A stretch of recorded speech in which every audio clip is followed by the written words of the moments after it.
তখন বৃষ্টির হানা, বৃষ্টি আইনে 2 রানে এগিয়ে Afghanistan. Head coach Jonathan Trott দিলেন বসে যাওয়ার আভাস। সেটা শুনেই সময় নষ্ট করতে ভুয়া চোটের অভিনয় গুলবাদিন নাইবের। যদিও গুলবাদিনের সে চালাকি ধরে ফেলেন লিটন, তিনি অভিনয় করে দেখান গুলবাদিনের নাটক। সেমিফাইনালে যেতে হলে 12.1 ওভারের মধ্যে পূরণ করতে হতো 116 রানের টার্গেট। সেই লক্ষ্যে ওপেনিংয়ে লিটন দাস ও তানজিদ তামিম।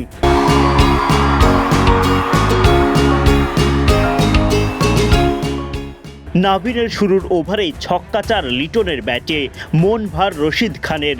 প্রথম ওভারে বাংলাদেশ তোলে 13 রান। লিটনের ভালো শুরুর পর উইকেট হারিয়ে দলকে চাপে ফেলে দেন তানজিদ তামিম।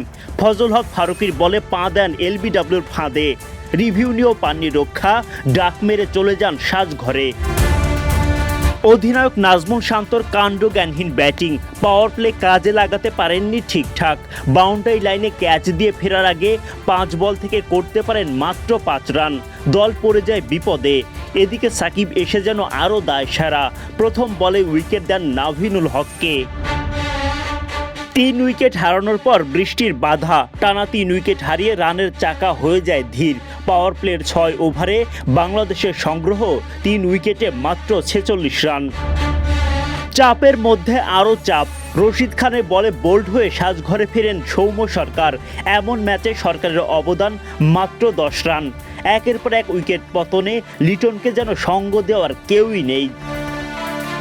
তাওহিদ হৃদয় এসে মারকুটে ব্যাটিং শুরু করেন, তিনিও বেশিক্ষণ টিকতে পারেননি। 9 বল থেকে 14 রান করে হৃদয় বিদায় নেন দ্রুতই। দল তখনও বুনছিল সেমিফাইনালের স্বপ্ন, কিন্তু মাহমুদুল্লাহ রিয়াদ যেন সেই চেষ্টাই করলেন না। একের পর এক ডট বলে দিশেহারা। 9 বল থেকে মাত্র 6 রান করে দলের জন্য তরতাজা করেন পরাজয়ের শঙ্কা। রিশাদের বিদায়ে সেই শঙ্কা আরও বাড়ে। ফাইটিং ব্যাটিং লিটনের, তুলে নেন 50, কিন্তু বাকিদের ব্যর্থতায় সেমিফাইনাল তো দূরে থাক, ম্যাচটাও জিততে পারেনি বাংলাদেশ। ফলে ইতিহাস রচনা করে সেমিফাইনালে আফগানিস্তান। বাংলাদেশকে সমর্থন দেয়া কাজে আসেনি অস্ট্রেলিয়ার, কপাল পুড়ল মাইটি ওজিদের।